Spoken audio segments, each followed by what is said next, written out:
My coworker cried at her desk and thought no one saw. Then I pulled up a chair and said, "I want to tell you what I said. I will. But first I want to tell you what I didn't say.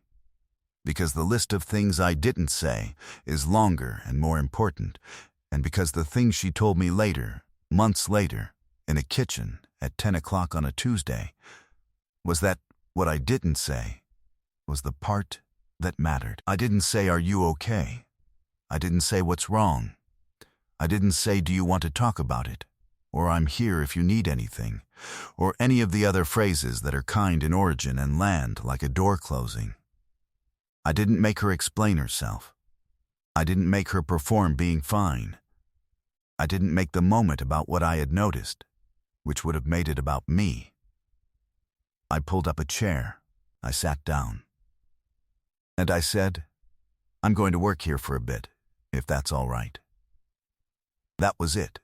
6 words, a chair, and the decision to stay. Everything else came later. But that was where it started, on a Tuesday afternoon in November, at a desk in the corner of the 3rd floor, when a woman I had worked beside for 8 months thought no one was watching, and I was watching, and I made a choice about what to do with what I saw. I have made better choices in my life. I am not sure I have made a more important one. My name is James Okafor. I am 34. I work in product development for a mid-sized software company in King's Cross. I sit between the technical teams and the commercial teams and translate, which is a job that requires fluency in 2 languages that share an alphabet and almost nothing else. I am good at listening to what people mean rather than what they say. I did not always know this was a skill. I know it now because of her. Her name was Sophie Alder. 32. She had been with the company for 3 years before I joined, which meant she knew where everything was and how everything worked, and who to ask when the official answer was not the useful one. She was the kind of person a new employee gravitates toward, without fully understanding why. Something reliable in her. Something that held its shape. She had a direct manner and a precise memory and a laugh that arrived without warning and was over before you could prepare for it, which made it feel like something you had earned rather than something performed. She kept a small framed print on her desk. A botanical illustration of a plant I didn't recognize. Pale green and detailed. The kind of image that looks like it belongs in a Victorian field guide. It had been there, I later learned, for 2 years. I had seen it every time I passed her desk and had decided, at some point, that it told me something about her that I hadn't yet put into words. We worked in adjacent functions that overlapped enough to produce regular contact and not enough to produce dependency, which is the exact working distance at which you learn someone's professional self completely and their personal self in fragments. I knew how she structured a problem. I knew how she responded to a bad estimate. I knew she came in early on days when something was difficult and left on time when it wasn't, which was a pattern I had tracked without authorizing myself to track it. I told myself I was observant about people generally. I told myself Sophie was no different. I told myself this with the specific energy of someone who is working very hard to avoid checking their own working. I had been not checking my working for about 4 months when the Tuesday in November arrived. The office was quiet in the mid-afternoon lull, the post-lunch hour where productivity drops and people find reasons to refill coffee. I was at my desk across the floor, debugging a documentation error, when I looked up for no particular reason and saw her. She was at her corner desk with her back mostly to the room. Her screen was on. Her hands were in her lap. And she was crying, not dramatically.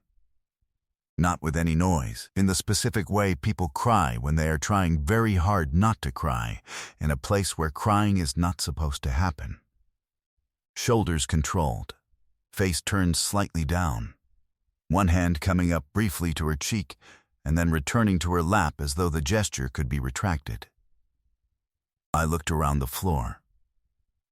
The 3 other people present were facing their screens or on calls. No one had seen. I want to be precise about the next 30 seconds. Because they matter. I felt the instinct that most people feel, which is to look away, to grant her the privacy of not being witnessed, to protect her from the secondary humiliation of knowing she had been seen. It is a kind instinct. It is also sometimes the wrong one. I looked at her for a moment longer, and I thought about what it is to cry at your desk in the mid-afternoon and believe you are invisible and actually be invisible. And I thought about what that invisibility feels like from the inside, not the relief of it. The other part. I got up. I picked up my laptop. I walked across the floor to her corner, and I pulled up the empty chair beside her desk, slowly, without urgency, and I sat down, and I opened my laptop, and I said, "I'm going to work here for a bit, if that's all right." I did not look at her when I said it. I said it to my laptop screen, in the tone of a person making a minor logistical decision, as though the chair were a practical matter and nothing else. She did not say anything for a moment. I typed something that was not important. The floor around us remained quiet. Then she said, quietly, "Yeah. That's fine." And that was how we sat, for 40 minutes, working, saying nothing, while she collected herself in the privacy of being accompanied rather than witnessed. I did not ask. She did not explain. At some point she made a small sound that might have been the last of something, and then her typing resumed at its normal pace, and the afternoon continued. When she left that evening, she stopped at the chair I had returned to and said, without looking at me directly, "Thanks for earlier." I said, "I got a lot done in that corner." She made the small sound again, not quite a laugh, not quite a breath, and left.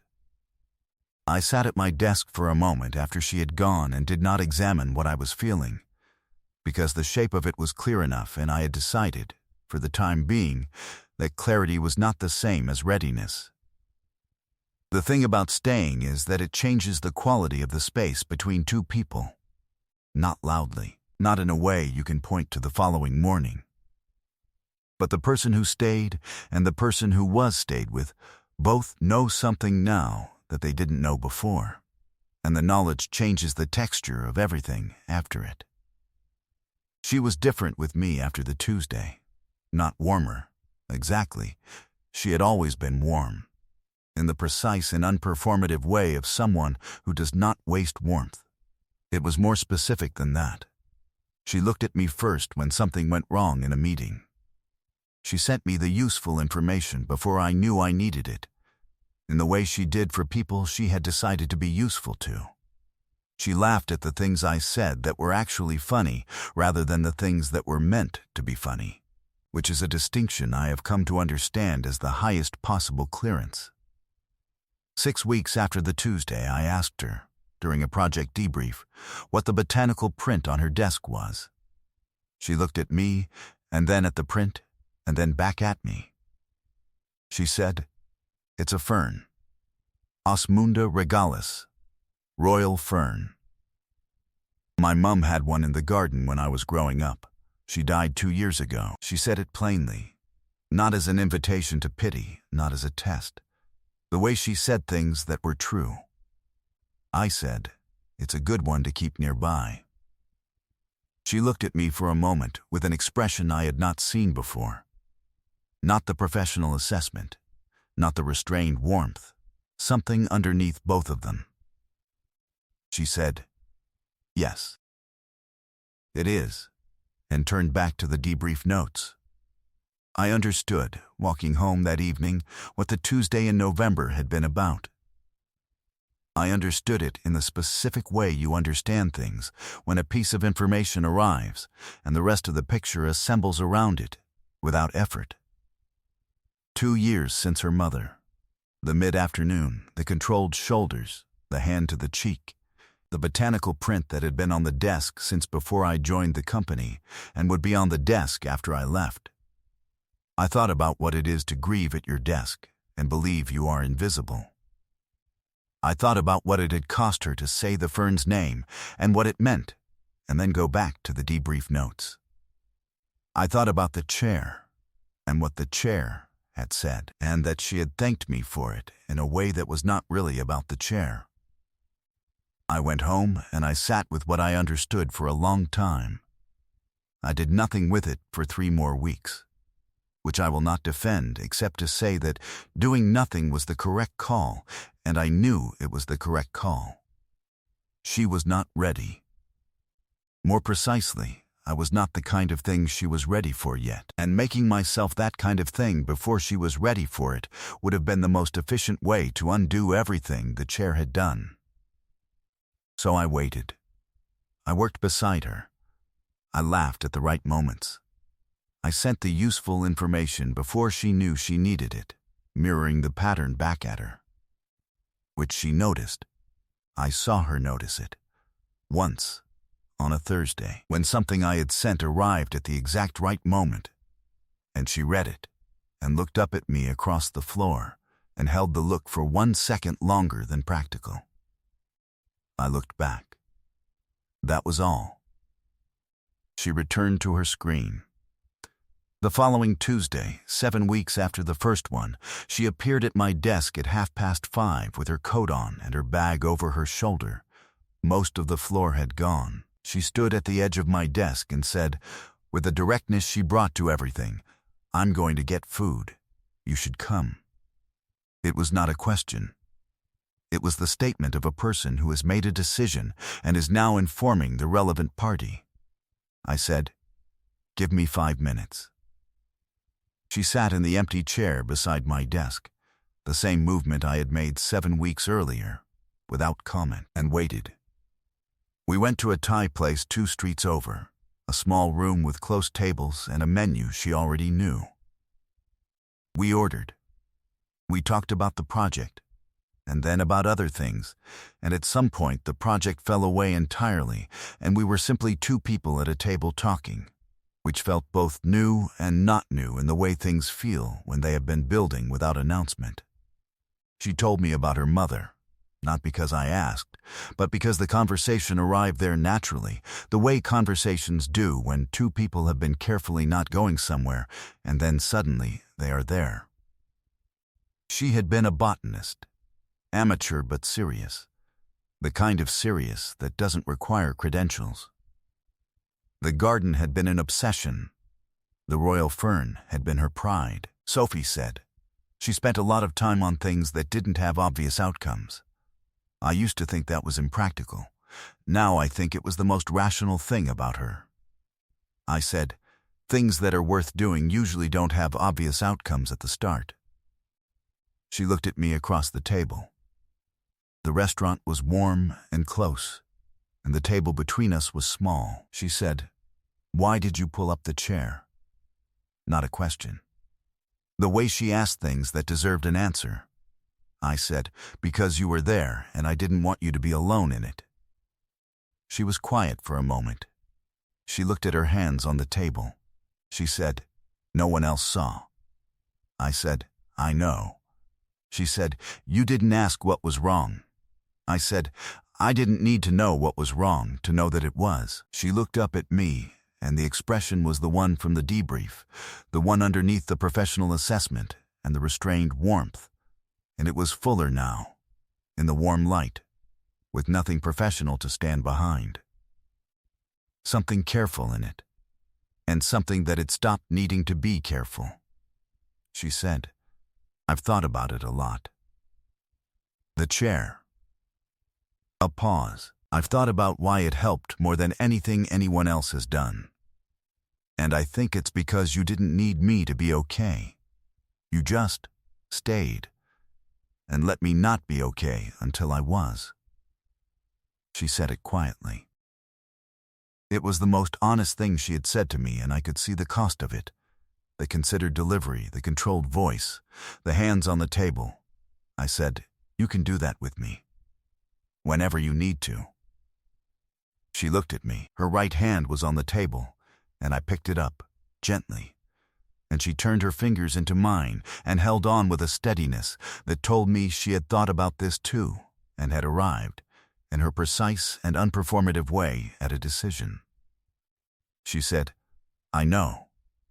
Then, quieter, "That's what frightened me a little." I said, "The not being frightened of it comes later." She almost smiled. Then the real one followed, slowly and completely, and I thought about how I had an inventory of her laugh and her almost smiles, and the sound she made that wasn't quite either, and that the inventory was the most honest account I had kept of anything. The restaurant carried on around us. Someone at the next table was celebrating something. The menus were still on the table, and we had not looked at them since the food arrived. Her hand was in mine, and the fern was on her desk, and her mother had spent years on things with uncertain outcomes, and I thought that this, whatever this was becoming, had the same quality. Worth doing. No obvious outcome at the start. I was entirely at peace with that. 4 months later, she brought the botanical print into my flat and put it on the kitchen windowsill while I was making tea. She did it without asking, which meant she had decided it belonged there, which was its own answer to a question I had not yet formally asked. I did not say anything about it. She did not explain it. It has been there since. A year after that, when people asked, colleagues, mostly, people who had watched the long Tuesday arc from a careful distance, she said, "He pulled up a chair." I said, "She let me." And we both knew those were the two halves of the same sentence. Because the pulling up of the chair means nothing without the staying. And the staying means nothing without someone who knows how to be stayed with. Nothing between us was ever dramatic. Nothing announced itself. It was a chair, and a fern, and the particular understanding that some people are worth sitting beside in the difficult hours, not to fix what's difficult, but to make sure that when it passes, they don't have to pass through it alone. That was what I said, on a Tuesday afternoon in November, when I sat down beside her and opened my laptop. "I'm going to work here for a bit, if that's all right." 6 words. The right 6. What would you have done if you saw someone crying and thought you could either look away or stay? And has anyone ever stayed with you, without asking, without fixing, in a way that changed what you thought people were capable of? Tell me in the comments. If this one meant something to you, leave a like, subscribe, and I'll see you in the next one.